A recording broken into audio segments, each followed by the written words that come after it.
اعوذ باللہ من الشیطان الرجیم بسم اللہ الرحمن الرحیم ولادت باسعادت حضرت امام محمد باقر علیہ الصلوۃ والسلام آپ تمام ناظرین کی خدمت میں بہت بہت مبارک ہو۔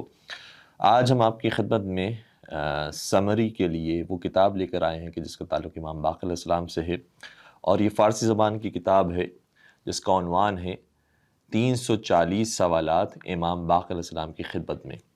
فارسی ٹائٹل اس کا ہے 340 پرسش و پاسخ در محضر امام محمد باقر علیہ السلام۔ اس کے لکھنے والے ہیں جناب علی رضا ذکی زادہ رانانی۔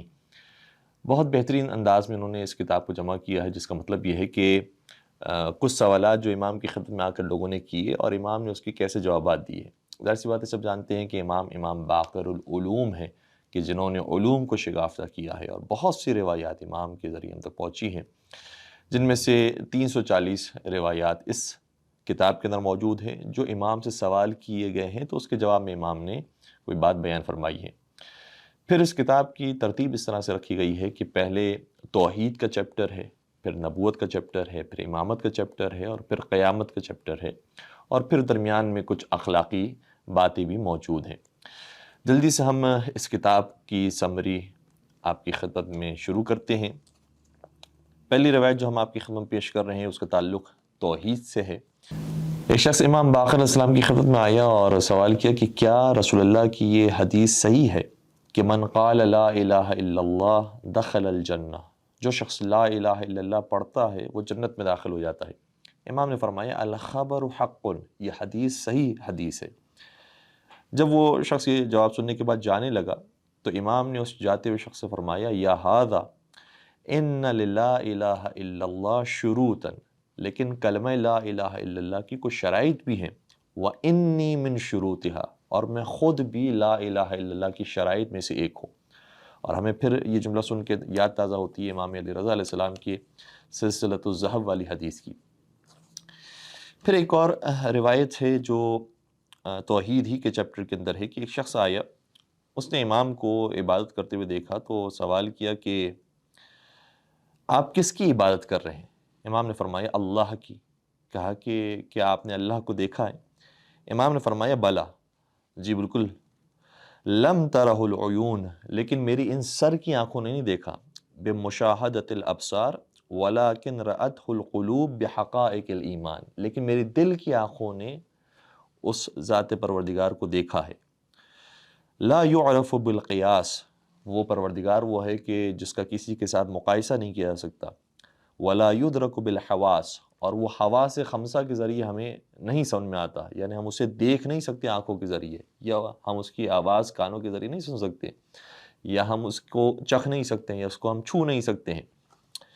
موصوف بالآیات، وہ نشانیوں کے ساتھ پہچانا جاتا ہے۔ معروف بالدلالات، اور جو دلیلیں ہیں اس کے ساتھ وہ معروف ہے۔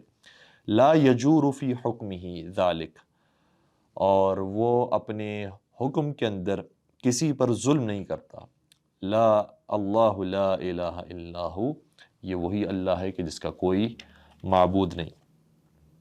جب اس شخص نے یہ جواب سنا تو خود بے ساختہ کہنے لگا کہ اللہ اعلم حیث یجعل رسالتہ، پروردگار خوب جانتا ہے کہ اپنی یہ رسالت کس کے ہاتھوں میں دے۔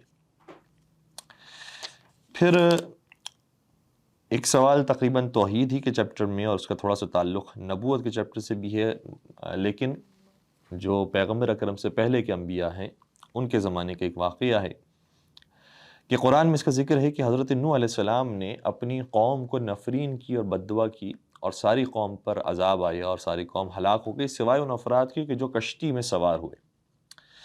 اور قرآن اس طریقے سے اس آیت کو بیان کرتا ہے، سورہ نوح آیت نمبر 26 اور 27 میں موجود ہے، وقال نوح رب لا تذر علی الارض من الکافرین دیارا، پروردگار زمین میں کسی بھی کافر کو زندہ نہیں چھوڑنا۔ انک ان تذرہم یضلوا عبادک، اگر تو نے ان میں سے کسی کو چھوڑ دیا تو یہ تیرے دوسرے آنے والے بندوں کو بھی گمراہ کریں گے۔ ولا یلدوا الا فاجرا کفارا، اور ان میں سے کوئی پیدا نہیں ہوتا مگر وہ کہ جو کافر ہوتا ہے، یعنی ان کی جتنی بھی اولاد آ رہی ہیں وہ سب کافر ہیں، فاسق و فاجر ہیں۔ تو سوال کرنے والے نے کہا کہ کیا مطلب پہلے سے حضرت نوح علیہ السلام جانتے تھے کہ جتنی اولاد آنے والی ہے وہ سب کی سب ایسی ہوگی؟ امام نے شاہ فرمایا علم انہ لا ینجب من بینہم احد، کہ حضرت نوح علیہ السلام جانتے تھے کہ ان کی اولاد میں کوئی ایسا نہیں ہوگا کہ جو صاحب ایمان بنے گا، اس لیے حضرت نوح علیہ السلام نے یہ بد دعا کی تھی۔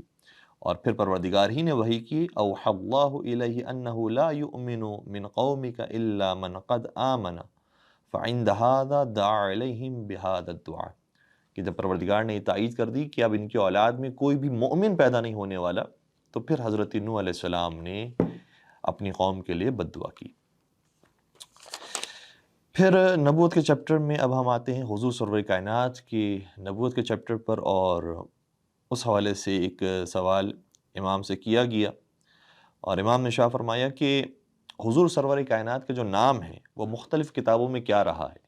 فرمایا ان اسم رسول اللہ فی صحف ابراہیم الماحی، صحف ابراہیم میں حضور سرور کائنات کا نام تھا ماحی، وفی تورات موسیٰ الحاد، اور حضرت موسیٰ کی کتاب تورات میں ان کا نام تھا حاد، وفی انجیل عیسیٰ احمد، اور حضرت عیسیٰ علیہ السلام کی کتاب انجیل کے اندر ان کا نام تھا احمد، وفی الفرقان محمد، اور خود پیغمبر کی کتاب قرآن کریم کے اندر پیغمبر کا نام محمد ہے۔ پھر سوال ہوا امام سے کہ ماحی کا مطلب کیا ہے؟ امام نے فرمایا الماحی سورۃ الاسنام، یعنی ماحی کا مطلب محو کرنے والے، گرانے والے، توڑ دینے والے، کس کو؟ بتوں کو، گمراہی کو، اور ہر طرح کے مشرک اور شریک خدا کرنے والے معبودوں کو۔ پھر فرمایا عرض کیا کہ الحاد سے مراد کیا ہے؟ امام نے شاہ فرمایا یحاد من حاد اللہ و دینہ قریبا کان او بعیدا، کہ حضور جنگ کرنے والے تھے جو اللہ کے مقابلے پر آیا ہے یا اللہ کے دین کے مقابلے پر آیا ہے، چاہے وہ کوئی قریبی ہو چاہے وہ کوئی دور کا ہو۔ اور ہمیں نظر آتا ہے کہ پیغمبر کے خود جو چچا ابو لہب تھے وہ بھی اگر مخالف ہوئے ہیں تو پیغمبر نے ان سے بھی جہاد کیا ہے اور ان کا بھی مقابلہ کیا ہے، یہاں تک کہ خود ان کے جہنمی ہونے پر قرآن کریم کی آیت موجود ہے کہ تبت یدا ابی لہب وتب، تو چاہے قریبی ہو یا دور ہو وہ جنگ کریں گی اور مبارزہ کریں گی۔ پھر عرض کیا کہ احمد کیوں حضور کو کہا جاتا ہے؟ تو امام نے شاہ فرمایا حسن ثناء اللہ عز وجل علیہ فی الکتب بما حمد من افعالہ، کہ پروردگار نے ان کے کردار اور ان کے افعال اور ان کے رفتار کی وجہ سے ان کی تعریف کی ہے، تو چونکہ بہت زیادہ ان کی تعریف کی گئی ہے اس لیے ان کا نام احمد ہے۔ اور پھر عرض کیا کہ محمد کیوں نام رکھا گیا ہے؟ تو فرمایا کہ ان اللہ و ملائکتہ و جمیع انبیاء و رسلہ و جمیع اممہم یحمدونہ و یصلون علیہ، کیونکہ خود پروردگار اور اس کے ملائکہ اور تمام انبیاء اور رسول اور ان کی امتیں سب کے سب ایسی ہیں کہ جو ان کی ثنا کرتی ہیں، تعریف کرتی ہیں اور ان پر درود و سلام بھیجتی ہیں، تو جس کی بہت زیادہ تعریف کی جائے اس کو محمد کہتے ہیں، اس لیے حضور سرور کائنات کا نام محمد ہے۔ اور پھر فرمایا وَإِنَّ اسْمَهُ لَمَكْتُوبٌ عَلَى الْعَرْشِ محمد الرسول اللہ، کہ حضور سرور کائنات کا نام اس طریقے سے عرش پر لکھا ہوا ہے کہ محمد رسول اللہ صلی اللہ علیہ وآلہ وسلم۔ پھر ایک بڑا ہاٹ ٹاپک ہے کہ پیغمبر کو جو امی کہا گیا ہے، خود قرآن کریم میں بھی کہا گیا، روایات کے اندر بھی یہ لفظ آیا ہے، اس امی کا مطلب کیا ہے؟ عام طور پر امی کا مطلب یہ سمجھا جاتا ہے کہ وہ جو لکھنا پڑھنا نہیں جانتے۔ بالکل یہی سوال امام کے زمانے میں کیا گیا کہ علی بن اسبات یہ کہتے ہیں کہ لوگ یہ سمجھتے ہیں کہ حضور سرور کائنات کو امی اس لیے کہا جاتا ہے کیونکہ ان کو لکھنا پڑھنا نہیں آتا تھا۔ امام نے شاہ فرمایا کذبو، یہ جھوٹ بولتے ہیں، لعنہم اللہ، اللہ کی ان کے اوپر لعنت ہو، انا یکون ذلک، یہ کیسے ہو سکتا ہے؟ وقد قال اللہ عز وجل هو الذی بعث فی الامیین رسولا منہم یتلو علیہم آیاتہ ویزکیہم ویعلمہم الکتاب والحکمہ، یہ کیسے ہو سکتا ہے جبکہ پروردگار نے خود اس نبی کے بارے میں شاہ فرمایا کہ اس نبی کو امیین میں بھیجا گیا تاکہ وہ آیتوں کی تلاوت کرے، ان کا تزکیہ کرے اور کتاب اور حکمت کی تعلیم دے۔ تو پڑھانے کا کام اور تعلیم دینے کا کام کون کر سکتا ہے؟ جو خود پڑھنا نہ جانتا ہو، جو خود لکھنا نہ جانتا ہو، یہ کیسے ہو سکتا ہے؟ فرمایا فَكَيْفَ يُعَلِّمُهُمُ الْكِتَابَ وَالْحِكْمَةَ وَلَيْسَ يُحْسِنُ أَن يَقْرَأَ وَيَكْتُبَ، جبکہ ان کو صحیح طریقے سے لکھنا پڑھنا نہیں آتا تو وہ کیسے ہو سکتا ہے کہ کتاب اور حکمت کی تعلیم دے؟ اس لیے یہاں پر امی سے مراد یہ نہیں ہے۔ پھر سوال کیا کہ امی سے پھر مراد کیا ہے؟ اچھا، یہاں پر بہت ساری وجوہات ہیں، لیکن اس میں سے ایک وجہ اس موقع پر امام نے بیان فرمایا لِأَنَّهُ نُسِبَ إِلَى مَكَّةَ، کیونکہ حضور کا تعلق شہر مکہ سے تھا۔ وَذَلِكَ قَوْلُ اللَّهِ عَزَّ وَجَلَّ لِتُنذِرَ أُمَّ الْقُرَى، اور کیا تم نے قرآن کریم میں یہ آیت نہیں پڑھی کہ خدا شاہ فرماتا ہے مکہ کے بارے میں کہ وہ ام القرى ہے؟ تو ام القرى ہونے کی وجہ سے اور ام القرى مکہ کا نام ہے، اس لیے فقیل امی لذالک، اس وجہ سے حضور کو امی کہا جاتا تھا کیونکہ ان کا تعلق مکہ سے تھا۔ پھر آتے ہیں ہم قرآن کی کچھ آیتوں کی تفسیر کے اوپر، اور اس میں سے ایک آیت جس کا سوال کیا گیا امام سے کہ مولا بتائیے کون سی آیت ایسی ہے کہ جس سے ہمیں سب سے زیادہ سہارا ملتا ہے اور امید ملتی ہے؟ تو امام نے پہلے سوال کیا ما یقول فیہا قومک، تمہارا قبیلہ اور تمہاری قوم کیا کہتی ہے کہ کون سی آیت انہیں لگتی ہے کہ جو سب سے زیادہ امید دلانے والی ہے؟ عرض کیا کہ ہمیں تو یہ والی آیت لگتی ہے کہ قل یا عبادی الذین اسرفوا علی انفسہم لا تقنطوا من رحمت اللہ ان اللہ یغفر الذنوب جميعا، کہ جنہوں نے اپنے نفس پر ظلم کیا ہے انہیں کہو کہ وہ میری رحمت سے نا امید نہ ہو۔ اور پروردگار نے اس آیت کے اندر یا عبادی کہا ہے، یعنی اے میرے بندو، یہ نہیں کہا اے میرے گنہگار بندو، اے میرے فاسق فاجر بندو، کہا اے میرے بندو۔ جس طریقے سے اپنے نبیوں کو مخاطب کرتا ہے اسی طریقے سے حضور نے پروردگار نے گنہگاروں کو مخاطب کیا ہے۔ تو جب یہ آیت پیش کی، سورہ زمر کی آیت نمبر 53 ہے یہ، تو امام نے ارشاد فرمایا لیکن اہل البیت لا نقول ذلک، لیکن ہم اہل بیت یہ نہیں کہتے کہ سب سے زیادہ امید دلانے والی یہ والی آیت ہے۔ یہ والی آیت بھی امید دلا رہی ہے، لیکن اس سے زیادہ امید دلانے والی بھی ایک آیت موجود ہے، وہ کون سی؟ امام نے شاہ فرمایا نقولو، ہم اہل بیت یہ کہتے ہیں جو آیت سب سے زیادہ امید دلانے والی ہے وَلَسَوْفَ يُعْتِيكَ رَبُّكَ فَتَرْضَى، اے حبیب ہم نے آپ کو اتنا عطا کیا اور آپ کو اتنا عطا کریں گے کہ آپ راضی ہو جائیں گے۔ آپ کا رب آپ کو اتنا عطا کرے گا کہ آپ راضی ہو جائیں گے۔ وہ کیا عطا کرے گا؟ الشفاعت واللہ الشفاعت واللہ الشفاعت، فرمایا خدا کی قسم جس چیز سے حضور راضی ہوں گے وہ ان کو حق شفاعت ملنے سے ہوگی، کہ ان کو حق شفاعت مل جائے، اس کے بعد پھر وہ اپنی امت کے گنہگار بندوں کی جو شفاعت کریں گے۔ اس آیت سے ہمیں سب سے زیادہ امید ہے، یعنی گویا امام بیان کر رہے ہیں کہ رسول کی شفاعت خود اہل بیت کے لیے سب سے بڑی امید ہے، تو باقی امت کے لیے شفاعت رسول اکرم کتنی بڑی امید ہونی چاہیے۔ پھر کچھ ایسی آیات ہیں کہ جس کا تعلق اہل بیت سے ہے، لیکن عمومی طور پر جب وہ آیتیں پڑھی جاتی ہیں تو ڈائریکٹلی محسوس نہیں ہوتا کہ اس کا تعلق اہل بیت سے ہے یا نہیں ہے، لیکن ائمہ نے بیان فرمایا، بطور خاص ہم امام باقر علیہ السلام کی بات کر رہے ہیں، کہ فرمایا کہ اس جگہ پر جو لفظ استعمال ہوا ہے اس سے مراد ہم اہل بیت ہیں، یا اس سے مراد مولا متقیان ہیں۔ مثال کے طور پر برید عجلی یہ کہتے ہیں کہ میں نے امام سے اس آیت کے بارے میں سوال کیا وَقُلِ اعْمَلُوا فَسَيَرَ اللَّهُ عَمَلَكُمْ وَرَسُولُهُ وَالْمُؤْمِنُونَ، کہ خدا ارشاد فرماتے ہیں کہ تم عمل کرو، ان قریب اللہ بھی تمہارے عمل کو دیکھ رہا ہے، اس کا رسول بھی، اور مومنین بھی تمہارے عمل کو دیکھ رہے ہیں۔ سورہ توبہ کی آیت نمبر 105 ہے۔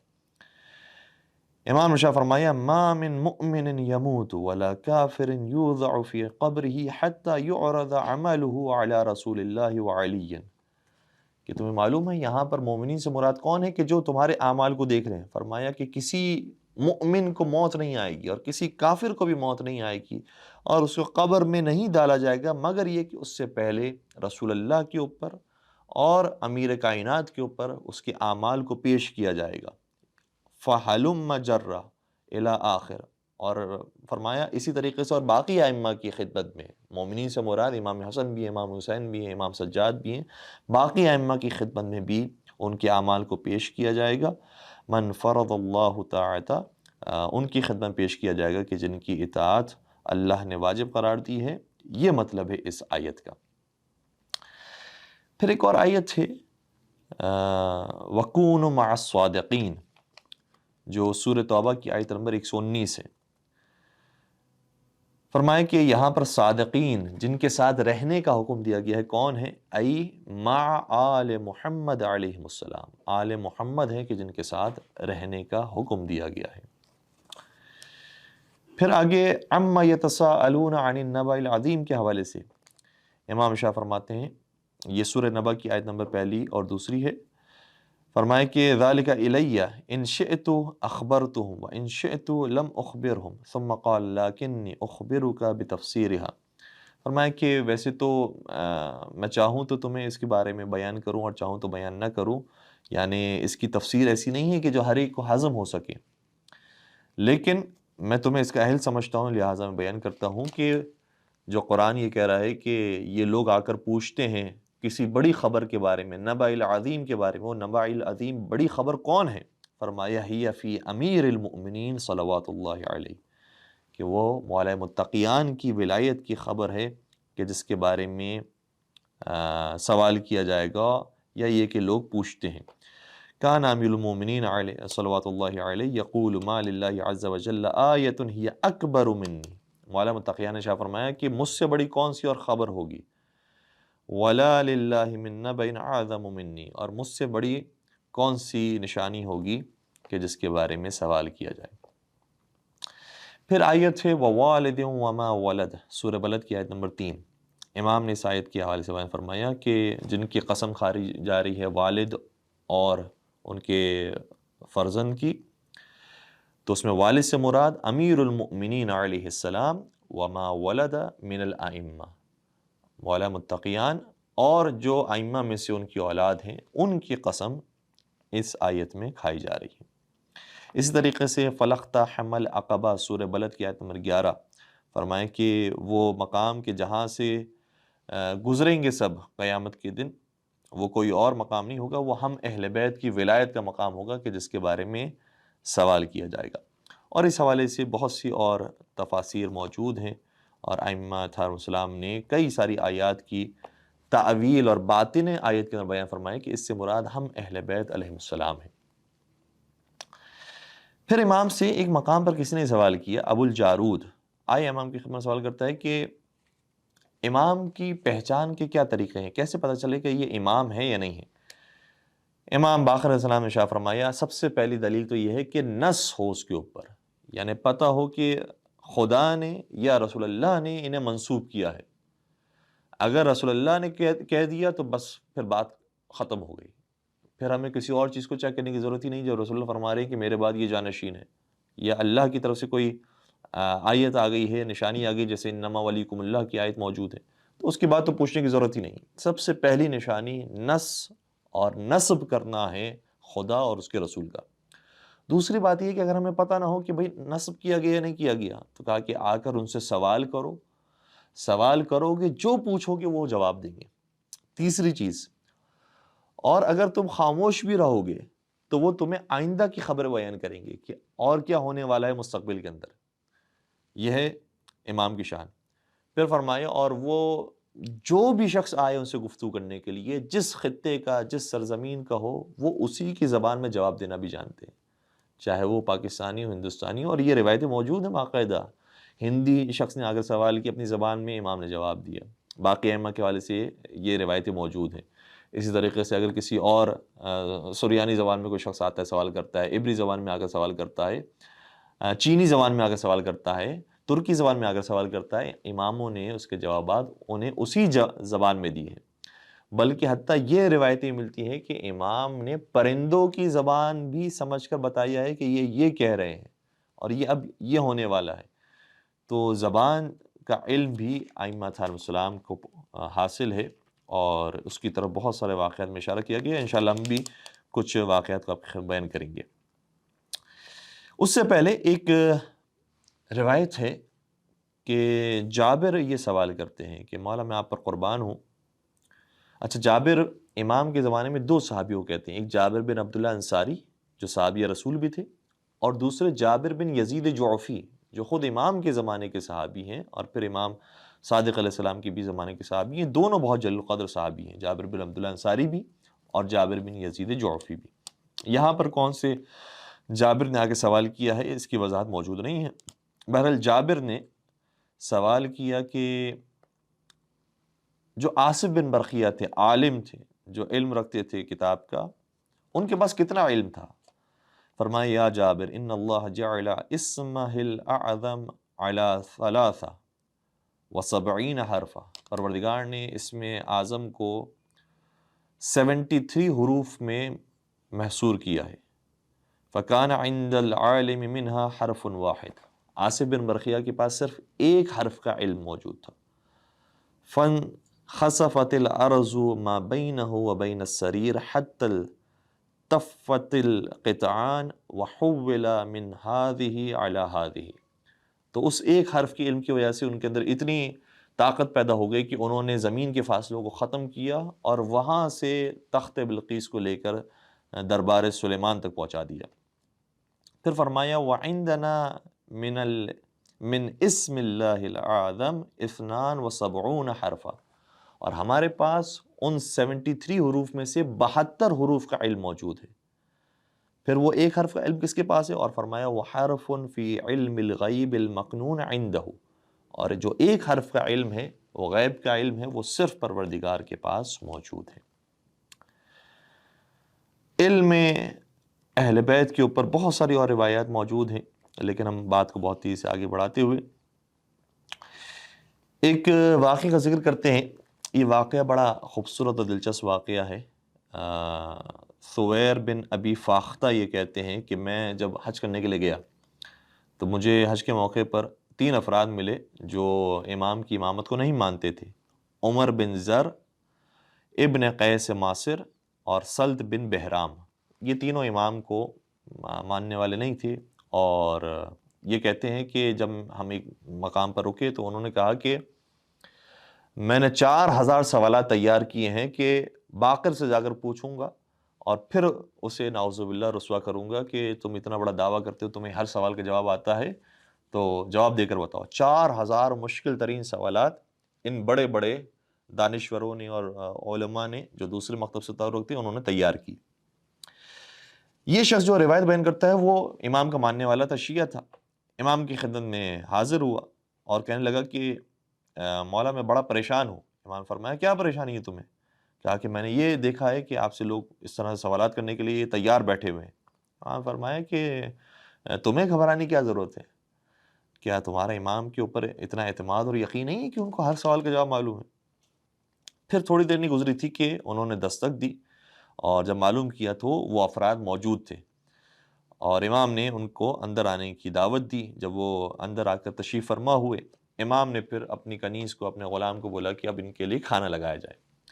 جب کھانا لگانے کا وقت آیا، سفرہ بچھایا گیا، تو فرمایا امام نے الحمدللہ الذی جعل لکل شیء حدا ینتہی الیہ حتی ان لہذا الخوان حدا ینتہی الیہ، حمد اس پروردگار کی جس نے دنیا کی ہر چیز کو اور ہر مخلوق کی اور ہر اشیاء کی حد مقرر کی ہے۔ اس کی ایک تعریف ہے اور اس کی ایک حد ہے، اس کا ایک ابتدا ہے، اس کا ایک انتہا ہے۔ اور فرمایا یہاں تک کہ اس دسترخوان کا جو ابھی بچھایا گیا ہے اس کی بھی ایک حد ہے، اس کی بھی ایک حدود ہے۔ اچھا، جو ظاہری طور پر سمجھنے والے ہیں انہوں نے تو شاید سمجھا کہ یہ جو ریکٹینگل شیپ کے اندر سفرہ آیا ہے وہ اس کی حد ہے، لیکن جو ان میں بڑا عالم تھا یعنی عمر بن زر، اس نے کہا کہ اس کی حد کیا ہے؟ امام نے فرمایا اس سفرے کی حد یہ ہے کہ اذا وضع ذکر اسم اللہ، کہ جب یہ سفرہ لگایا جائے تو اللہ کو یاد کیا جائے، وَإِذَا رُفِعَ حُمِدَ اللہ، اور جب سفرہ اٹھایا جائے تو اللہ کی حمد و ثنا کی جائے۔ پھر اس کے بعد کھانا لگایا گیا اور کھانے میں سب مصروف ہو گئے۔ درمیان میں امام نے اپنی کنیز سے ایک کوزہ مانگا۔ جب وہ کنیز کوزہ لے کر آئی تو پھر امام نے وہی جملہ دہرائی، الحمدللہ الذی جعل لکل شیء حدا ینتہی الیہ حتی ان لہذا الکوز حدا ینتہی الیہ، ہر چیز کی پروردگار نے حد مقرر کی ہے، حمد اس پروردگار کی جس نے ہر چیز کی حد رکھی ہے، یہاں تک کہ اس پیالے کی اور اس کپ کی بھی حد رکھی۔ پھر اس نے سوال کیا کہ اس پیالے کی حد کیا ہے؟ امام نے فرمایا یذکر اسم اللہ علیہ اذا شربا، جب اس میں سے پانی پیو تو اللہ کو یاد کرو، وَيُحْمَدُ اللَّهُ عَلَيْهِ إِذَا فُرِغَ، اور جب پانی پی چکو تو پھر اللہ کی حمد کرو، الحمدللہ کہو، وَلَا يُشْرَبُ مِنْ عِنْدِ عُرْوَةٍ، اور جب پانی پیو تو اس طرح سے جہاں پر اس کا دستہ موجود ہے، ہینڈل موجود ہے، وہاں سے پانی نہ پیو، وَلَا مِنْ كَسْرٍ إِنْ كَانَ فِيهِ، اور نہ ہی ٹوٹی ہوئی جگہ سے پانی پیو۔ اس کا تو ہم آپ کو دکھا نہیں سکتے کہ توڑ کے بتائیں کہ کہاں پر گلاس کا حصہ جو ہے وہ ٹوٹا ہوا ہو تو پھر ہم اس کو پانی پئیں تو مکروہ ہوتا ہے۔ اس لیے امام فرمایا کہ اس جگہ سے پانی نہ پیو کہ جہاں سے گلاس شکستہ ہو اور ٹوٹا ہوا ہو، یہ اس کی حد ہے۔ پھر کھانے مصروف ہو گئے اور پھر جہاں تک کہ دسترخوان ختم ہو گیا تو امام نے فرمایا کہ یبن ذر، اے عمر ابن ذر، الا تحدثنا ببعض ما سقط الیکم من حدیثنا، تم کوئی بات بیان نہیں کر رہے ہو، چلو وہی حدیث بیان کر دو کہ جو ہمارے ذریعے تم تو پہنچی ہے، تم اسی میں سے کوئی حدیث سنا دو۔ تم تو بہت خاموش بیٹھے ہوئے ہو، 4000 سوالات تیار کر کے آئے تھے، ابھی تو تم خاموش بیٹھے ہوئے ہو۔ عرض کرتا ہے کہ کیوں نہیں، میں آپ کی خدمت میں حدیث پیش کرتا ہوں کہ رسول اکرم صلی اللہ علیہ وسلم نے ارشاد فرمایا تھا کہ میں تمہارے درمیان دو چیزیں چھوڑ کر جا رہا ہوں، ایک قرآن ہے اور ایک اہل بیت ہے، اور تم ان دونوں سے متمسک رہنا تو کبھی گمراہ نہیں ہوگے۔ امام نے ارشاد فرمایا یبن ذر اذا لقیت رسول اللہ فقال ما خلفتنی فی الثقلین فماذا تقول، اے عمر ابن ذر، اگر رسول اللہ نے تم سے ملاقات کی اور رسول اللہ نے تم سے پوچھ لیا کہ پھر بتاؤ تم نے ان ثقلین کا کیا کیا، قرآن اور اہل بیت کے ساتھ تم نے کیا سلوک کیا، تم کیا جواب دو گے؟ یہ جملہ سنتے ہی راوی کہتا ہے کہ میں نے دیکھا عمر ابن ذر کی آنکھوں میں آنسو آ گئے، اور روتے روتے وہ کہتے ہیں کہ جو قرآن کریم کی امانت تھی اس کو ہم نے تو پارا پارا کر دیا، اور جو اہل بیت کی امانت تھی اس کو ہم نے قتل کر دیا۔ امام باقر علیہ السلام نے فرمایا کہ اس صورت میں پھر تم اس حدیث کا کیا کرو گے کہ جس میں حضور نے فرمایا تھا کہ قیامت کے دن 3 چیزوں کے بارے میں سوال کیا جائے گا، عن عمرہ فیما افناہ وعن مالہ این اکتسبہ وفیما انفقہ وعن حبنا اہل البیت۔ پہلی چیز کا سوال ہوگا کہ تم نے اپنی زندگی کہاں گزاری، کیسے گزاری، دوسری چیز کا سوال ہوگا کہ تم نے اپنا مال کیسے کمائی اور کہاں خرچ کیا، اور تیسری چیز کا سوال ہماری محبت کے بارے میں ہوگا، پھر تم کیا جواب دو گے۔ تو عمر ابن ذر جو ہے وہ وہیں سے کھڑے ہوتے ہیں اور بغیر جواب دیے امام کے در دولت سے باہر آتے ہیں۔ امام نے اپنے غلام کو ان کے پیچھے بھیجا اور کہا کہ دیکھو یہ کیا گفتگو کر رہے ہیں۔ تو جب وہاں پر پہنچے تو دیکھا کہ جو عمر ابن ذر کے ساتھ آئے ہوئے افراد تھے وہ کہہ رہے تھے کہ تم نے تو کوئی سوال ہی نہیں کیا، تم تو کہہ رہے تھے میں یہ مشکل سوال لے کر آئے ہوں، وہ مشکل سوال لے کر آئے ہوں، تم نے تو کوئی گفتگو نہیں کی، کیا کر رہے تھے تم؟ تو عمر ابن ذر یہ کہتے ہیں کہ میں کیا گفتگو کروں اس شخص سے کہ جو ہر چیز کی حدود کو جانتا ہے، جو ہر چیز کے اندازے کو جانتا ہے، میں اس سے کیا پوچھوں اور کیا میں اس سے معلوم کروں، اور کیا ایسی چیز ہوگی کہ جس کا جو وہ جواب نہ دے سکے؟ وہ تو ایک ایک ذرے کے حد کو اور اس کے مرض کو جانتا ہے، تو کیسے ہو سکتا ہے کہ کسی چیز کا جواب وہ نہ دے پائے؟ گویا کہنا چاہ رہے ہیں کہ وہ میری بھی حیثیت کو اور میری حد کو بھی جانتا ہے اور تیری حد کو بھی جانتا ہے، اس لیے یہ ہمارا بنتا ہی نہیں تھا کہ ہم اس لیول کے شخص سے کوئی سوال کریں۔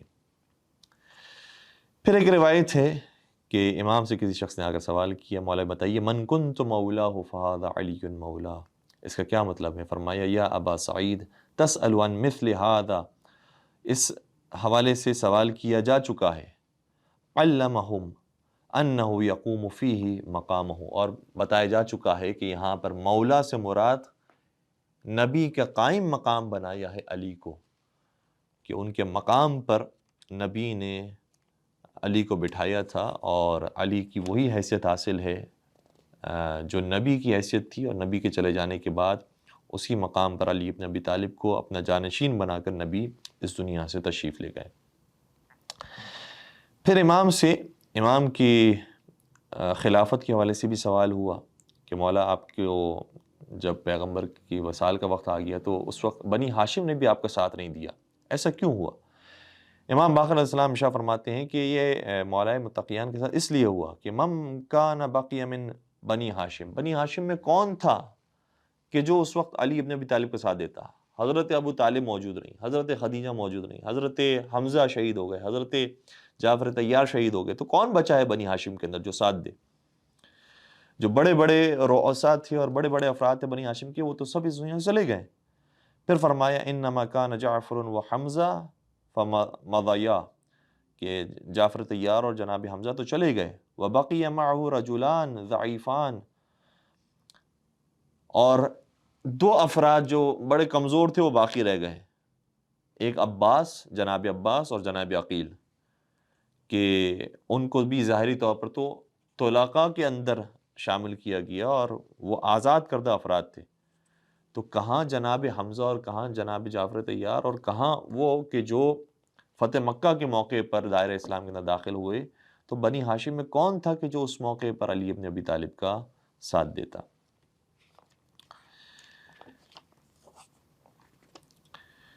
پھر ایک بڑی خوبصورت روایت ہے کہ امام سے کسی نے سوال کیا کہ مولا بتائیے کہ کیا حقیقی مومن کبھی کوئی گناہ کر سکتا ہے؟ امام نے فرمایا کہ کون سا گناہ؟ عرض کیا کہ کیا کبھی وہ زنا کر سکتا ہے؟ امام نے فرمایا نہیں۔ عرض کیا کہ کیا وہ لواط کر سکتا ہے؟ امام نے فرمایا نہیں۔ عرض کیا کہ کیا وہ کبھی چوری کر سکتا ہے؟ امام نے فرمایا نہیں۔ عرض کیا کہ کیا وہ کبھی شراب پی سکتا ہے؟ امام نے فرمایا نہیں۔ پھر عرض کیا کہ کیا کوئی اور کبیرہ گناہ کر سکتا ہے؟ امام نے فرمایا نہیں۔ پھر اس نے عرض کیا کہ پھر کیا وہ کوئی بھی گناہ نہیں کرتا؟ کہا کہ نہیں، ایسی بات بھی نہیں ہے۔ مومن وہ ہوتا ہے جو گناہ تو کرتا ہے لیکن وہ ملم، جس کا ذکر خود قرآن کریم کے اندر بھی آیا ہے کہ وہ چھوٹے گناہ کر سکتا ہے، یعنی وہ کہ جو بہت بڑے گناہوں کے اندر، گناہ کبیرہ کے اندر شامل نہ ہو۔ پھر اس نے عرض کیا کہ ملم سے مراد کیا ہے؟ امام فرمایا الملم بالذنب لا يلزمه ولا يصر علیہ، ملم اس گناہ کو کہتے ہیں کہ جو ایسا نہیں کہ مومن ہر وقت کرتا رہے، جیسے ہر وقت اگر خدا نخواستہ نماز نہ پڑھنے والا ہو، قضا کرنے والا ہو، ایسا شخص پر مومن حقیقی نہیں کہلاتا۔ یا مثال کے طور پر جب اس کے پاس جاؤ تو وہ میوزک سننے والا ہو، گالا گلوچ کرنے والا ہو، وہ شخص مومن حقیقی نہیں کہلاتا۔ کہا کہ مولم سے مراد وہ گناہ ہے کہ جو مومن ہر وقت انجام نہ دے، کبھی کبھار اس سے بے دہانی میں ہوس کی وجہ سے ادا ہو جائے تو وہ الگ بات ہے۔ اسی طریقے سے مولم سے مراد وہ ہے کہ جس پر اصرار نہیں ہوتا، یعنی بار بار تکرار نہیں ہوتی اس گناہ کی، ایک مرتبہ ایک غلط چیز دیکھ لی، ایک مرتبہ غلط کام کر دیا، ایسا نہیں کہ وہ بار بار اسی کام کو دہراتے جائے اور وہی گناہ کرتے جائے، پھر وہ ملم شمار نہیں ہوتا، پھر وہ گناہ کبیرہ میں شامل ہو جاتا ہے، اور مومن کبھی بھی گناہ کبیرہ انجام نہیں دیتا۔ امام سے آ کر ایک مرتبہ سوال ہوا کہ رافضی جو ہمیں کہتے ہیں یہ ہمیں کیوں کہتے ہیں، ہم نے کیوں اپنے لیے لفظ رافضی کو انتخاب کیا ہے؟ امام نے فرمایا کہ پریشان نہیں ہو، یہ لفظ رافضی کوئی برا لفظ نہیں ہے، بلکہ ان 70 رجلا من عسکر فرعون رفضوا فرعون، 70 افراد قوم فرعون میں ایسے تھے کہ جنہوں نے فرعون کو چھوڑ دیا اور حضرت موسیٰ کے راستے پر آ گئے۔ رفضوا، رافضی کہتے ہیں کہ جنہوں نے چھوڑ دیا ہو، تو جنہوں نے فرعون کو چھوڑا اور حق کے راستے پر آئے اور موسیٰ علیہ السلام کی نبوت کو قبول کیا، انہیں رافضی کہا جاتا تھا۔ فَأَتَوْا مُوسَى فَلَمْ يَكُنْ فِي قَوْمِ مُوسَى أَحَدٌ أَشَدَّ اجْتِهَادًا وَأَشَدَّ حُبًّا لِهَارُونَ مِنْهُمْ فَسَمَّاهُمْ قَوْمُ مُوسَى الرَّافِضَةَ، اور وہ اس زمانے میں ایسے افراد تھے کہ جو موسیٰ علیہ السلام سے شدید محبت کرتے تھے، اور موسیٰ علیہ السلام کے بعد ہارون علیہ السلام سے شدید محبت کرنے والے تھے، تو چونکہ ہارون کو، علی کو وہی نسبت حاصل ہے کہ جو ہارون کو موسیٰ علیہ السلام سے تھی، اس لیے کہا کہ جو اس زمانے میں ہارون سے بہت محبت کرتے تھے ان کو موسیٰ علیہ السلام کے زمانے میں رافضی کہا جاتا تھا۔ تو آج کے دور کے اندر کے جو نبی کے بعد علی سے محبت کرنے والے ہیں ان کو رافضی کہا جاتا ہے۔ تو یہ وہی نام ہے کہ جو تورات کے اندر بھی آیا ہے حضرت موسیٰ اور حضرت ہارون کے چاہنے والوں کے لیے۔ پھر ایک اور بڑی خوبصورت روایت ہے کہ امام باقر علیہ السلام ایک مرتبہ مسجد میں داخل ہوئے، ابو بصیر ان کے ساتھ موجود تھے۔ امام نے ابو بصیر سے کہا کہ سل الناس حل یروننی، لوگوں سے پوچھو کہ کیا وہ مجھے دیکھ رہے ہیں۔ ابو بصیر نے ایک ایک سے سوال کیا کہ کیا آپ نے امام باقر علیہ السلام کو دیکھا، آپ نے امام باقر علیہ السلام کو دیکھا؟ ہر ایک نے کہا کہ نہیں، ہم نے نہیں دیکھا، ہم نے نہیں دیکھا۔ تو امام نے فرمایا کہ اچھا انہوں نے تو نہیں پہچانا، نہیں دیکھا، ذرا اس نابینا سے اور اس اندھے سے جا کر پوچھو کہ اس نے بھی مجھے دیکھا یا نہیں دیکھا۔ تو ابو بصیر کہتے ہیں کہ میں اس نابینا کے پاس گیا جن کا نام ہارون تھا، ہارون مخفوف کے نام سے، اور میں نے ان سے سوال کیا کہ کیا یہاں پر ابو جعفر محمد ابن علی موجود ہیں؟ تو انہوں نے کہا کہ تجھے نظر نہیں آ رہا، یہاں پر یہ سامنے موجود ہیں امام باقر علیہ السلام۔ تو عرض کیا کہ تو نے کیسے دیکھ لیا ان کو؟ تو کہا کہ میں ان کے نور سے پہچان رہا ہوں کہ امام یہاں پر موجود ہے۔ تو باقی افراد جو ظاہری آنکھوں سے دیکھنے والے ہیں وہ امام کو نہیں پہچان پائے، جو دل کی آنکھ سے دیکھنے والا تھا اس نے امام کی موجودگی کو محسوس کر لیا۔ اور یہ امام زمان علیہ السلام کے لیے بھی ایک نقطہ ہے کہ ضروری نہیں کہ انسان ظاہری آنکھوں سے ہر چیز کو دیکھنے والا ہو، دل کی آنکھیں اگر کھلی ہوئی ہوں تو کئی دفعہ انسان کی امام زمان علیہ السلام سے زیارت ہو سکتی ہے۔ ایک اور بڑی خوبصورت روایت ہے امام باقر علیہ السلام سے کہ ابو بصیر نے ہی حج کے موقع پر امام سے یہ عرض کیا کہ مولا حج پر بہت بڑی تعداد آئی ہے حج کرنے کے لیے، بڑے حاجی ہیں۔ امام نے فرمایا کہ یہ حاجیوں کی تعداد نہیں ہے، بل ما اکثر الضجیج واقل الحجیج، بولنے والوں کی تعداد اور چیخ و پکار کرنے والوں کی تعداد زیادہ ہے لیکن حقیقی حاجیوں کی تعداد بہت کم ہے۔ پھر فرمایا اتحب ان تعلم صدق ما اقوله وتراه عیانا، کیا تم چاہتے ہو کہ جو میں نے کہا ہے اس کو تم اپنی آنکھوں سے خود دیکھو کہ واقعاً یہ حاجی ہیں یا کچھ اور معاملہ ہے؟ ابو بصیر کہتے ہیں کہ جی میں بالکل دیکھنا چاہتا ہوں۔ ابو بصیر کی جن کی نظر تھوڑی سی کمزور ہو گئی تھی اور اسی وجہ سے ان کو ابو بصیر بھی کہا جاتا ہے، نابینا تقریباً تھے، امام نے دست مبارک ان کی آنکھوں پر پھیرا تو ان کی دل کی آنکھیں کھلی اور اس کے بعد حج کرنے والوں کو دیکھا۔ تو جب دیکھا تو امام نے سوال کیا کہ کیا دیکھ رہے ہو؟ امام سے عرض کرنے لگے کہ میں تو دیکھ رہا ہوں کہ یہ لوگ زیادہ تر حیوانوں کی صورت کے اندر ہیں اور انسان بہت کم ہیں اور حج کرنے والے بڑے کم تعداد کے اندر ہیں۔ امام نے کہا کہ ہاں تم نے اب صحیح پہچانا کہ حج کرنے والے جو حقیقی ہیں ان کی تعداد بہت کم ہے۔ پھر امام نے اپنا دست مبارک ابو بصیر کی آنکھوں میں پھیرا اور وہ دوبارہ سے نابینا ہو گئے۔ ابو بصیر عرض کرنے لگے کہ مولا کاش یہ جو آپ نے مجھے نظر عطا فرمائی ہے یہ میری بصارت باقی رہتی۔ امام کا جملہ بڑا خوبصورت ہے جو سننے قابل ہے اور وہ ہر اس شخص کے لیے ہے جو امام کے توسط سے دعا کرتا ہے اور چاہتا ہے کہ اس کی دعا فوراً قبول ہو جائے، اور جب قبول نہیں ہوتی تو امام سے ناراض ہو جاتا ہے، نالا ہو جاتا ہے۔ امام نے فرمایا ما بخلنا علیک یا ابا بصیر، اے ابو بصیر ہم تم سے بخل سے کام نہیں لینا چاہتے، ہم اگر دے سکتے ہوں تو تمہیں ضرور دیں گے۔ وَإِن كَانَ اللَّهُ تَعَالَى مَا ظَلَمَكَ وَإِنَّمَا خَارَ لَكَ، اور نہ ہی پروردگار تم پر ظلم کر رہا ہے اور نہ ہی پروردگار نے تم پر کوئی آفت ڈالی ہوئی ہے، بلکہ پروردگار کے نزدیک بھی کوئی مصلحت ہے جس کی وجہ سے وہ نہیں دے رہا، اور ہم بھی کسی مصلحت کو دیکھتے ہوئے نہیں چاہتے کہ تمہاری یہ آنکھیں اس طرح سے دوبارہ لوٹ کر آ جائیں۔ وہ کیا ایک مشکل ہے، وہ مشکل یہ ہے وَخَشِينَا فِتْنَةَ النَّاسِ بِنَا، ہم دیکھ رہے ہیں کہ لوگ ہمارے حوالے سے کسی غلطی میں مبتلا نہ ہو جائیں، وَأَن يَجْهَلُوا فَضْلَ اللَّهِ عَلَيْنَا، اور بھول جائیں کہ یہ پروردگار کی ہم پر فضل اور کرامت ہے کہ جس کی وجہ سے ہم لوگوں کو آنکھیں دے سکتے ہیں۔ وَيَجْعَلُونَ أَرْبَابًا مِّن دُونِ اللَّهِ، کہیں ایسا نہ ہو کہ لوگ ہمیں رب کہنے لگیں اور اللہ کو بھول جائیں۔ وَنَحْنُ لَهُ عَبِيدٌ، جبکہ ہم اللہ کے بندے ہیں۔ لا نستكبر عن عبادتی، ہم نے کبھی بھی عبادت سے روگردانی نہیں کی۔ ولا نسأم من طاعتی، اور نہ ہی اس کی اطاعت سے کبھی ہم نے رخ پھیرا ہے۔ ونحن له مسلمون، اور ہم اس کی بندگی کرنے والے ہیں۔ تو ہم اس لیے یہ تم پر کرم باقی نہیں رکھنا چاہتے کہ کہیں ایسا نہ ہو کہ لوگ ہمارے حوالے سے گمراہ ہو جائیں، اور پروردگار بھی اگر تم پر اس نعمت کو عطا نہیں کر رہا ہے تو پروردگار بھی تمہیں ایک آزمائش میں مبتلا کر کے تمہیں بڑی نعمت دینے والا ہے اور اس کی بڑی جزا دینے والا ہے، جس کی وجہ سے پروردگار نے تمہیں ابھی اس ظاہری نعمت سے محروم رکھا ہے۔ پھر ایک بڑا اور مشہور واقعہ ہے، ایک عیسائی عالم دین تھا کہ جو غار سے ایک سال میں ایک مرتبہ نکلا کرتا تھا۔ تو ایک سال جب وہ نکلا اور اس نے دیکھا پوری قوم کو، تو درمیان میں ایک نورانی شخص سے نظر آئی، سوال کیا کہ آپ کون ہیں؟ فرمایا کہ میں امت محمدی میں سے ہوں، امت مرحومہ میں سے ہوں۔ پھر اس نے راہب نے کہا کہ کیا آپ عالموں میں سے ہیں یا جاہلوں میں سے ہیں، نادانوں میں سے ہیں؟ امام نے فرمایا میں نادانوں میں سے نہیں ہوں۔ تو پھر اس نے کچھ سوالات کرنا شروع کیے، اور ہر سوال کا اتنا خوبصورت امام نے جواب دیا کہ وہ کہنے میں مجبور ہو گیا کہ تم نے تو کہا تھا کہ تمہارا تعلق علماء کے گروہ سے نہیں ہے۔ تو کہا کہ میں نے یہ نہیں کہا تھا کہ علماء کے گروہ سے نہیں ہے، میں نے کہا تھا کہ میرا تعلق نادانوں کے گروہ سے نہیں ہے۔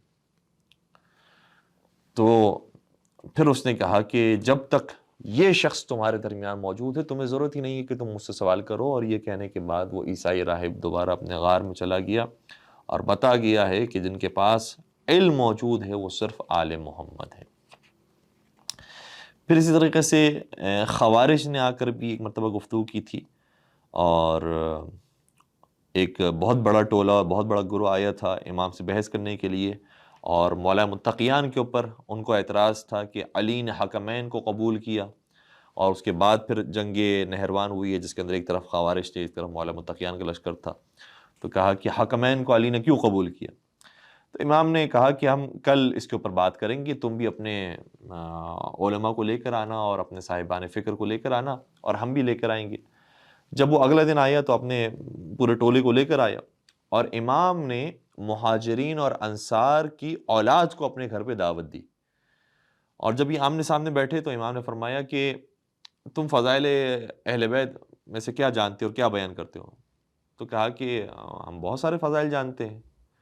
پھر امام نے اصحاب اور جو انصار اور مہاجرین کی اولاد تھی ان سے کہا کہ آپ جو فضائل جانتے ہیں وہ بیان کریں، اور انہوں نے بھی بیان کرنا شروع کی۔ جب وہ بیان کر رہے تھے تو یہ جو خوارج تھے انہوں نے کہا کہ یہ سارے فضائل ہم نے سنے ہوئے ہیں، ہم اس کا انکار نہیں کرتے، رسول نے جتنی باتیں بیان کی ہیں وہ سب اپنی جگہ پر حق ہے اور بجا ہے، لیکن رسول کے چلے جانے کے بعد اور پھر خوارج جب پیدا ہوئے ہیں، اس سے پہلے کا جو زمانہ تھا حکمین کا، جس میں ایک طرف سے عبداللہ بن عباس سے، دوسری طرف سے ابو موسیٰ اشعری تھے، جو جنگ صفین کے بعد حکمین کا معاملہ ہوا تھا، اس موقع پر نعوذ باللہ علی گمراہ ہو گئے، اور انہوں نے تو لفظ استعمال کیا نعوذ باللہ من ذالک، علی کافر ہو گئے۔ تو رسول اللہ کی جو حدیثیں اپنے مقام پر صحیح ہیں، لیکن اس کا ہم کیا کریں کہ اس کے بعد پھر نعوذ باللہ علی گمراہ ہوئے۔ امام نے جب یہ جملہ سنا تو کہا کہ ابھی تم نے یہ والی روایت نہیں سنی کہ نبی نے خیبر کے موقع پر کیا فرمایا تھا علی کے لیے؟ لَأُعْطِيَنَّ الرَّایَةَ غَدًا رَجُلًا يُحِبُّ اللَّهَ وَرَسُولَهُ وَيُحِبُّهُ اللَّهُ وَرَسُولُهُ كَرَّارًا غَيْرَ فَرَّارٍ لَا يَرْجِعُ حَتَّى يَفْتَحَ اللَّهُ عَلَى يَدَيْهِ، کہ کل میں علم اس کو دوں گا جو مرد ہوگا، اللہ اور رسول سے محبت کرتا ہوگا، اور اللہ اور رسول بھی اس سے محبت کرتے ہوں گے، اور جو بڑھ بڑھ کے حملہ کرے گا، فرار اختیار نہیں کرے گا اور نہیں پلٹے گا مگر یہ کہ اللہ اس کے ہاتھوں سے فتح نصیب فرمائے گا۔ تو کہا کہ بالکل ٹھیک ہے، یہ حدیث ہم بھی مانتے ہیں، لیکن مسئلہ یہ ہے کہ وہ حکمین کے وقت نعوذ باللہ گمراہ ہوئے۔ امام نے پھر جلال میں کا فرمایا ثقلتک امک، تیری ماں تیرے ماتم میں بیٹھے، اخبرنی عن اللہ عز وجل احب علی ابن ابی طالب یوم احبہ وہو یعلم انہ یقتل اہل النہروان ام لم یعلم۔ ابھی تو نے حدیث یہ سنی اور تو خود مانتا ہے کہ نبی نے شاہ فرمایا تھا کہ کل میں علم اس کو دوں گا کہ اللہ اور رسول بھی اس سے محبت کرتے ہیں، تو اللہ اس شخص سے محبت کرتا ہے، کیسے ہو سکتا ہے کہ اللہ علی سے محبت کرے؟ تو کیا اللہ کو نہیں پتا تھا بعد میں جا کر علی نعوذ باللہ کوئی غلط کام کرنے والے ہیں، گمراہ ہونے والے ہیں؟ کیا اس کے بارے میں اللہ کو اطلاع نہیں تھی؟ پھر اللہ نے کیوں فرمایا کہ میں علی سے محبت کرتا ہوں؟ یا تو یہ کہے کہ خدا کو نہیں معلوم تھا اس لیے خدا نے جلدی میں کہہ دیا، رسول اللہ نے پہلے ہی بیان کر دیا کہ اللہ بھی محبت کرتے ہیں اور میں بھی محبت کرتا ہوں، یا نہیں پتا تھا تو مجبور ہوا یہ کہنے پر کہ جی بالکل پتا تھا، پروردگار کو کیا ہونے والا۔ تو کہا کہ جب خدا کو پتا تھا کہ علی خوارج سے جنگ لڑیں گے، حکمین کو قبول کرنے پر مجبور ہوں گے، اس کے باوجود خدا نے فرمایا کہ میں علی سے محبت کرتا ہوں، اس کا مطلب خدا علی کے عمل سے راضی تھا۔ یا تو یہ کہے کہ خدا کی علی نے نافرمانی کی پھر بھی خدا راضی تھا، کیا یہ کہنا درست ہوگا؟ کہا کہ نہیں، بالکل یہ بھی کہنا درست نہیں ہوگا، کہ اس کا مطلب یہ ثابت ہوتا ہے کہ علی نے اس موقع پر بھی فرما برداری کی تھی، اور خوارج سے جو جنگ کی تھی وہ خدا کی رضایت کے مطابق کی تھی، اس لیے خدا نے فرمایا تھا کہ میں علی سے محبت کرتا ہوں، رسول اللہ نے بھی فرمایا تھا کہ میں علی سے محبت کرتا ہوں۔ یہ جواب سننے کے بعد مجبور ہوا کہ عبداللہ قبول کرے اس بات کو کہ اس موقع پر بھی علی حق پر تھے، اور علی نے جو جو فیصلے کیے، جو جو کام کیے وہ بالکل ٹھیک کیے ہیں، اور اس کی زبان سے پھر وہ جملہ جاری ہوا کہ اللہ اعلم حیث یجعل رسالتہ۔ آپ نے اتنا خوبصورت جواب دیا ہے کہ میں کہتا ہوں کہ خدا ہی جانتا ہے کہ اس کی رسالت کن ہاتھوں میں ہونی چاہیے۔ پھر امام کے کچھ واقعات ہیں کہ امام نے مختلف جانوروں سے، مختلف پرندوں سے گفتگو کی، حتیٰ جنات سے گفتگو کی۔ یہ سارے واقعات بھی مختلف کتابوں کے اندر موجود ہیں۔ مثال کے طور پر بھیڑیے سے جو امام کی گفتگو ہے وہ موجود ہے کتاب کشف الغمہ کے اندر، جلد نمبر 2 صفحہ نمبر 352 پر، بہار الانوار جلد نمبر 62 صفحہ نمبر 71 کے اوپر۔ اسی طریقے سے اور بھی دیگر واقعات ہیں جو مختلف کتابوں کے اندر پائے جاتے ہیں، حتیٰ کتاب کافی کے اندر بھی کچھ واقعات ہیں کہ جو اس کتاب کے اندر درج ہیں، اور امام کی بہترین گفتگو ہے۔ ایک بڑا اس کے اندر خوبصورت واقعہ ہے کہ ایک شخص آیا امام کی خدمت میں، کہنے لگا کہ مولا میرے جو والد تھے ان کا انتقال ہو گیا، اور وہ بنی امیہ سے محبت کرتے تھے، اور ان کی بہت بڑی جائیداد تھی، اور وہ جانتے تھے کہ میں بنی امیہ سے محبت نہیں کرتا بلکہ میں بنی ہاشم سے اور آپ سے محبت کرتا ہوں۔ تو انہوں نے وہ جائیداد اپنی چھپا دی اور مجھے بتائے بغیر اس دنیا سے چلے گئے ہیں۔ اب مجھے نہیں پتا کہ ان کی جائیداد کہاں پر پڑی ہے۔ امام نے فرمایا کہ افتحب ان تراہ وتسألہ این موضع مالہ، کیا تم چاہتے ہو کہ تمہارا باپ خود تمہیں بتائے کہ اس نے کہاں پر یہ مال دفن کیا ہے؟ عرض کرتا ہے کہ مولا یہ کیسے ہو سکتا ہے امام، میرے والد کا تو انتقال ہو گیا ہے۔ امام نے فرمایا تم جنت البقیع جانا اور یہ کہنا انطلق بهذا الكتاب الليلة إلى البقيع حتى تتوسطه ثم تنادي يا درجان يا درجان فإنه يأتيك رجل مؤتم فادفع إليه كتابي وقل أنا رسول محمد بن علي بن الحسين فإنه يأتيك به فاسأله عما بدأ لك۔ امام فرمایا کہ یہ میری تحریر ہے، اس کو لے کر جاؤ جنت البقیع میں، اور وہاں پہنچنے کے بعد پکار کر جنت البقیع میں کہو یا درجان یا درجان، یعنی کسی ایک جن کو اور ایک شخص کو آواز دو،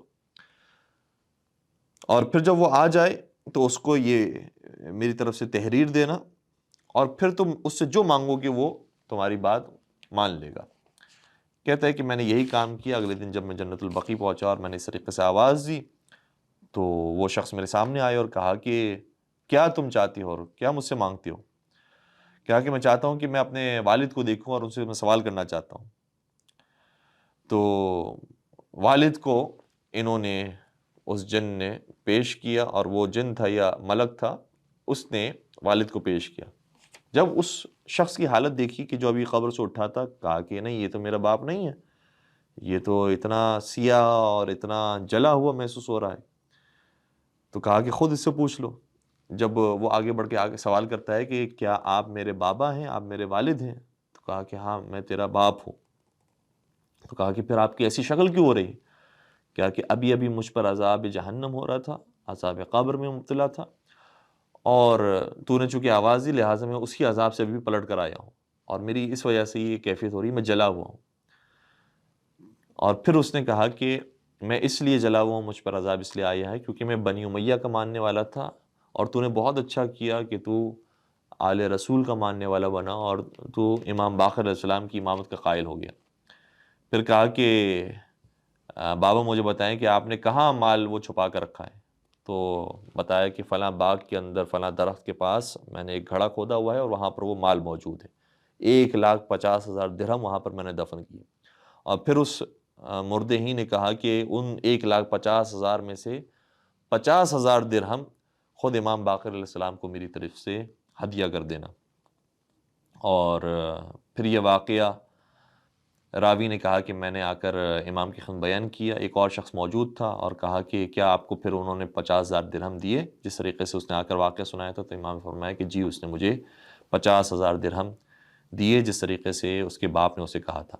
پھر واقعے کے اندر موجود نہیں ہے کہ باپ نے جو امام سے محبت کا اظہار کیا اور امام کے اوپر اس طرح سے صدقہ انفاق کیا ہے، گرچہ مرنے کے بعد تو اس کے کیا آثار مرتب ہوئے اس کا واقعے میں ذکر نہیں ہے، لیکن امید ہے کہ جس نے یہ نیکی کی ہوگی اس کو اس کی جزا ملے گی۔ پھر امام زمان علیہ السلام کے حوالے سے کچھ روایات ہیں، اور بہت ساری روایات اس کتاب کے اندر موجود ہیں، ہم اس میں سے صرف چند ایک کا ذکر کریں گے۔ ایک شخص آیا امام کی خدمت میں، مدینہ کے اندر موجود تھا، اور کہتا ہے کہ مولا میں نے نظر کی ہوئی ہے، اور نظر میری یہ ہے کہ میں آپ سے پوچھوں کہ قائم آل محمد کیا آپ ہیں یا کوئی اور ہے؟ امام نے فرمایا کہ کل تم حاضر ہونا، آج اس سوال کے جواب کا وقت مناسب نہیں ہے۔ اور اس سے ہمیں پتہ چلتا ہے کہ ہر سوال کا جواب ہمیں اسی وقت دینا ضروری نہیں ہوتا۔ اگلا دن آیا، امام سے سوال کیا، اور امام نے بلکہ فرمایا تھا کہ تم بعد میں آنا، اور اس کو کئی دن گزر گئے، یہاں تک کہ 30 دن گزرنے کے بعد امام کی اتفاق سے اس سے ملاقات ہوئی، تو کہا کہ تم ابھی تک یہاں پر موجود ہو؟ اس نے عرض کیا کہ مولا میں نے کہا تھا کہ میں نے نظر کی ہے جب تک میں آپ سے سوال نہیں پوچھوں گا اس وقت تک میں یہاں سے نہیں جاؤں گا، اور میرا سوال یہ ہے کہ کیا آپ قائم آل محمد ہیں یا کوئی اور ہے؟ امام نے فرمایا کہ کلنا قائم بامر اللہ، ہم سب کے سب اللہ کے حکم سے قائم ہیں اور قیام کرنے والے ہیں، اللہ کے حکم سے کھڑے۔ اس نے عرض کیا کہ مولا یہ بتائیے کہ کیا آپ وہ قائم آل محمد ہیں تو کیا مہدی ہیں؟ کہا کہ ہم کلنا نہدی الی اللہ، ہم سب کے سب اللہ کی طرف ہدایت کرنے والے ہیں۔ اچھا، امام کے جوابات دینے کا مطلب یہ نہیں کہ اس کو پریشان کرنا، بلکہ اس کو حقیقت تک پہنچانا کہ قائم سے مراد کیا ہے، مہدی سے مراد کیا ہے، باقی جو امام کے القابات ہیں اس سے مراد کیا ہے۔ پھر اس نے مزید اور وضاحت کے لیے کہا کہ میں سوال ہی کرنا چاہ رہا ہوں کہ کیا آپ ہی صاحب تلوار اور صاحب شمشیر ہیں؟ امام نے فرمایا کلنا صاحب السیف و وارث السیف، ہم سب کے سب صاحب شمشیر اور وارث شمشیر ہیں۔ پھر امام نے فرمایا کہ ہاں، لیکن یہ جو تم نے سوال کیا ہے کہ کیا آپ ہی وہ ہیں کہ جن کی وجہ سے دین غالب آ جائے گا اور خدا کے دشمن مارے جائیں گے اور خدا کے دوست زندہ رہیں گے اور آباد ہوں گے؟ امام نے فرمایا ہاں، ان سے مراد وہ ہیں کہ جو میرے بعد اور کچھ عرصے کے بعد اس دنیا میں آئیں گے، اور ان کی یہ صفت ہوگی کہ زمین میں عدل و انصاف قائم ہوگا، اور ان کی وجہ سے سارے دشمنان خدا اور دشمنان رسول خدا اور آل رسول اس دنیا سے واصل جہنم ہوں گے۔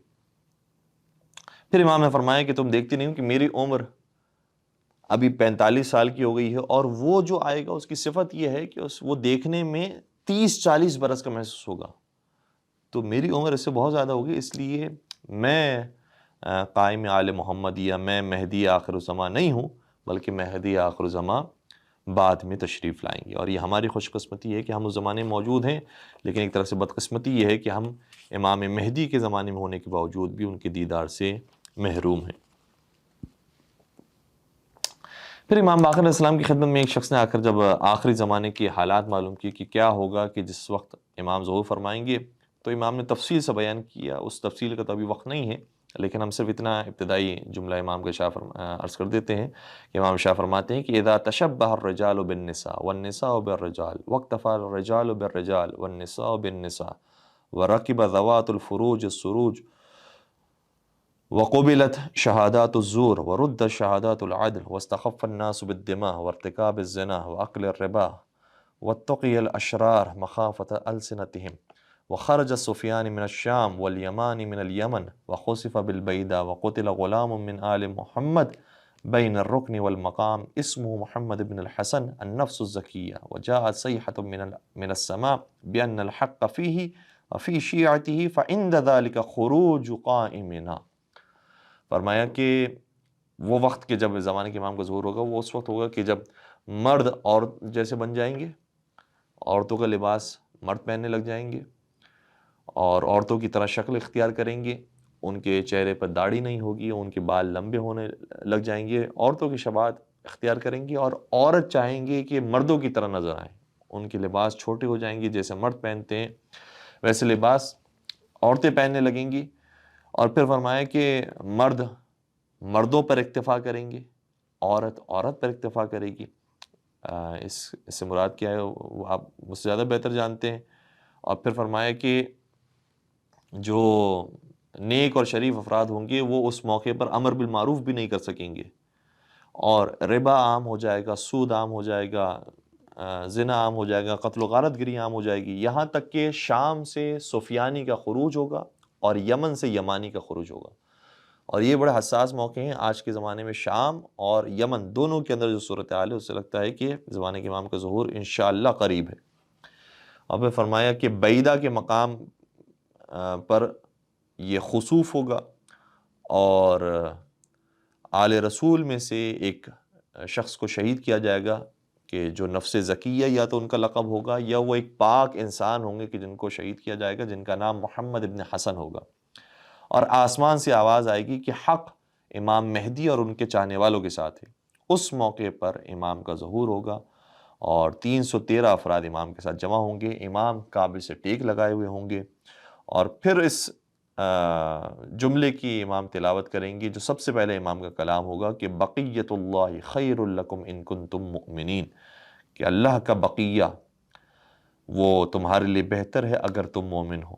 اس کے بعد آہستہ آہستہ لوگ جمع ہونے لگیں گے، یہاں تک کہ تعداد 10,000 تک کی ہو جائے گی، اور پھر امام اس تعداد کے ساتھ اپنے جہاد کا آغاز فرمائیں گے، یہاں تک کہ دشمن خدا میں سے کوئی شخص روئے زمین پر موجود نہیں ہوگا۔ یہ امام کی کچھ باتیں تھیں جو اعتقاد کے حوالے سے تھیں، اور آخر میں کچھ باتیں کہ جو اخلاقیات سے تعلقتی ہیں۔ امام نے ابو حمزہ صومالی سے ایک مرتبہ ارشاد فرمایا تھا کہ ابو حمزہ، تمہیں معلوم ہے کہ جب بھی کسی شخص کو موت آتی ہے تو وہ رسول خدا کو اور امیر کائنات کو اور باقی ائمہ کو دیکھتا ہے۔ تو عرض کیا کہ مولا اس کا کیا ذکر قرآن کریم کے اندر بھی موجود ہے؟ یا امام نے خود ارشاد فرمایا کہ کیا میں بیان کروں گی قرآن کریم میں اس کا ذکر موجود ہے؟ کہا کہ جی بالکل بیان فرمائیے۔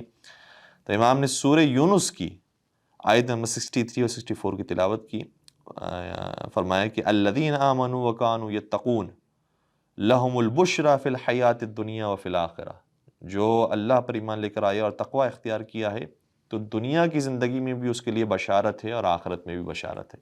فرمایا دنیا کی زندگی میں جو بشارت ہے تو موت سے پہلے رسول اللہ کی اور مولا متقیان کی ملاقات، یہ اس کے لیے بشارت ہوگی۔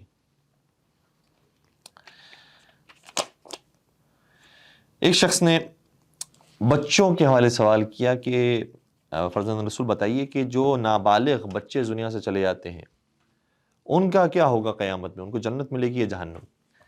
امام نے فرمایا کہ یہ صرف بچوں کے حوالے سوال نہیں ہے، بلکہ بہت سارے لوگ ایسے ہیں کہ جو دیوانے ہیں، پیدائشی طور پر ان کی عقل کمزور ہے، یا کچھ سننے کی صلاحیت نہیں رکھتے، کچھ ایسے ہیں کہ جو اندھے دیکھنے کی صلاحیت نہیں رکھتے، یا کوئی اور عذر موجود ہے جس کی وجہ سے وہ صحیح دین پر قائم نہیں ہو سکے اور صحیح دین کو نہیں مان سکے، تو ان کا کیا ہوگا جبکہ ان کے پاس عذر موجود ہے؟ امام نے فرمایا کہ ویسے تو پروردگار جانتا ہے کہ ان کے ساتھ کیا سلوک کرے، لیکن پروردگار یہ سلوک کرے گا یا یہ سلوک کر سکتا ہے کہ قیامت کے میدان میں ان افراد کو جمع کر کے کہے گا کہ حکم خدا یہ آیا ہے کہ تم سب آگ میں چلے جاؤ۔ تو جو حکم خدا کا نام سنتے ہی آگ کی طرف آگے بڑھ جائے گا، پروردگار کہے گا کہ ان سب کو جنت میں لے کر آ جاؤ۔ لیکن جو حکم خدا کا سننے کے باوجود بھی اپنی جگہ سے نہیں ہلے گا، پھر خدا ان افراد کو آتش جہنم کی طرف بھیج دے گا۔ تو حکم خدا کی اہمیت، وہ جو بعد میں بچوں کو امتحان دینا ہے یا دیوانے افراد کو امتحان دینا ہے، وہ تو بعد کی بات ہے۔ ابھی جو ہم اس دنیا میں موجود ہیں، یہ ہمارے لیے سب سے بڑا امتحان ہے کہ حکم خدا کے سامنے کوئی عقل نہیں چلتی۔ اگر حکم خدا آ گیا کہ اسی طریقے سے عمل انجام دینا ہے تو پھر وہ انجام دینا ہے۔ اگر کسی نے حکم خدا میں تعطل سے کام لیا تو پھر اسی کے لیے آتش جہنم ہوگی۔ پھر اس کتاب کے اندر امام باقر علیہ السلام کی وہ روایت موجود ہے کہ جابر بن عبداللہ انصاری نے عرض کیا تھا کہ مولا کوئی حضرت زہرا کے حوالے سے روایت بیان کریں، تو حضرت زہرا کی شفاعت کے حوالے سے جو امام نے تفصیلی روایت بیان کی، جس کے اندر فرمایا کہ نہ صرف حضرت زہرا شفاعت فرمائیں گی بلکہ ان کے چاہنے والے بھی شفاعت کریں گے، اور جنہوں نے حب فاطمہ کی خاطر کسی کے لیے بھی کوئی نیک کام کیا ہے، کسی کو کھانا کھلایا ہے، کپڑا پہنایا ہے، پانی پلایا ہے، یا کسی کی غیبت سے پرہیز کیا ہے، ان سب کے لیے جنت کے اندر بڑا اعلیٰ مقام ہوگا۔ یہ ہماری دادی حضرت فاطمہ زہرا سلام اللہ کا مقام و مرتبہ ہے۔ اور پھر آخری روایت اس کتاب کی کہ محمد ابن مسلم یہ کہتے ہیں کہ مولا بتائیے کہ کیا موت کافر کے لیے بھی فائدہ مند ہوتی ہے یا موت مومن کے لیے فائدہ مند ہے؟ امام نے فرمایا الموت خیر للمؤمن والکافر، موت کافر کے لیے بھی اچھی ہے اور مومن کے لیے بھی اچھی ہے۔ عرض کرتا ہے کہ مولا یہ تو ہمیں سمجھ میں آ گیا کہ مومن کے لیے تو موت اچھی ہوتی ہے کہ وہ جنت میں جائے گا موت کے بعد، لیکن کافر کے لیے موت کیسی اچھی ہو سکتی ہے؟ امام نے پھر اس آیت کی تلاوت کی، فرمایا کہ وَلَا يَحْسَبَنَّ الَّذِينَ كَفَرُوا أَنَّمَا نُمْلِي لَهُمْ خَيْرٌ لِأَنفُسِهِمْ إِنَّمَا نُمْلِي لَهُمْ لِيَزْدَادُوا إِثْمًا وَلَهُمْ عَذَابٌ مُهِينٌ کہ خبردار وہ لوگ جنہوں نے کفر اختیار کیا ہے یہ نہ سمجھیں کہ دنیا میں جو ہم انہیں نعمتیں دے رہے ہیں یہ ان کے لیے خیر ہے، بلکہ ان کو یہ جو مہلت دے رہے ہیں یہ اس لیے دے رہے ہیں تاکہ مزید اور گناہ کریں، اور اچھا خاصا جب ان کا نام عمل گناہوں سے بھر جائے تو پھر ان کو بہت دردناک عذاب میں مبتلا کریں اور بہت ذلت کے ساتھ ان کو عذاب میں مبتلا کریں۔ امام نے فرمایا اگر کافر کو بھی موت جلدی آ جائے گی تو اس کا عذاب کم ہو جائے گا، اس لیے موت مومن کے لیے بھی فائدہ مند ہے اور کافر کے لیے بھی فائدہ مند ہے۔ پروردگار سے دعا کرتے ہیں کہ پروردگار انشاءاللہ ہمیں امام باقر علیہ السلام کے صدقے میں بہترین زندگی اور بہترین موت نصیب فرمائے، اور ہم سب کو شفاعت حضرت زہرا سلام علیہ سے بہرہ مند فرمائے۔ والسلام علیکم ورحمۃ اللہ وبرکاتہ۔